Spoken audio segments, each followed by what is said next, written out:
Pumalo na sa 63 katao ang nasawi habang lampas 100 katao naman ang sugatan sa pagtama ng 6.9 magnitude na lindol sa Cebu City nitong Martes ng gabi.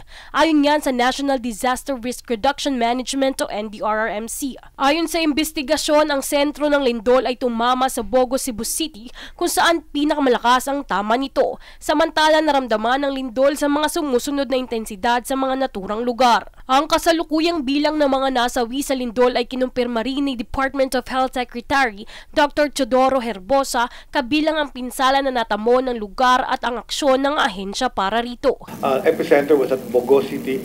I'm told there are about 63 casualties already, and we've sent actually 4 teams. There was a gymnasium that collapsed with a current game. There was a basketball game between Bureau of Fire and our Office of Civil Defense, the same people that respond in times of. Kaugnay nito, ongoing pa umano ang operasyon ng MDRRMC at ng ibang ahensya ng mga apektadong lugar na tinamaan ng lindol, partikular na sa Northern Cebu, Bogo, Cebu City. Yan ang pahayag ni Office of Civil Defense Assistant Secretary Bernardo Alejandro. We will handle this. The SND has activated again the interagency coordinating cell. As we speak, nagmi-meet sila ngayon to thresh out all the logistical requirements, mga pangangailangan doon sa mga areas na nagre-responde tayo. But right now, again, the center of gravity is Northern Cebu, specifically Bogo City, and its neighboring municipalities. So yun po, ongoing po ang ating operations. Sa kasagsagan naman ng lindol, nakuhaan rin ng isang video ang sitwasyon sa Mactan Bridge nang mangyari ang sakuna, kung saan makikita ang paggalaw ng tulay at pagdapa ng mga taong dumaan at huminto rito.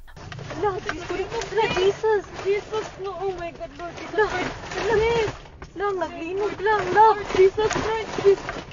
Matapos ang lindol, ilang sugatang residente rin ang isinugod sa Tabogon Infirmary sa Cebu. Kabilang sa mga sugatan ay mga bata at matatanda na residente ng lugar. Kasama rin sa nasira ay ang 139 years na Daan Bantayan Church o ang Archdiocesan Shriner. Makaraang matapos ang lindol, kinabukasan ay nagtulong-tulong ang ibang lokal na ahensya sa pag-aabot ng mga karagdagang tulong katulad ng pagkain at mga gamot. Sa kabilang banda, siniguro naman ni Cebu Governor Pamela Baricuatro ang pakikipag-ugnayan ng provincial government sa mga lokal na pamahalaan at maging sa Office of the President upang mabigyang tulong ang lahat ng apektado ng naturang lindol. I'm already in touch with the national agencies and the Office of the President kay nangayo tag reinforcement diri.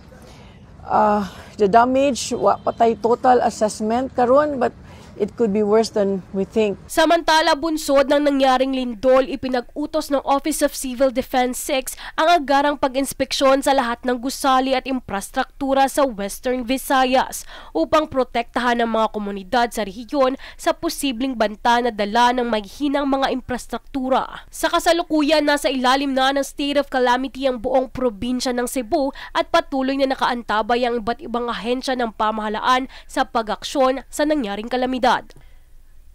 Jovi Rodriguez, nag-uulat para sa Golden Nation Network.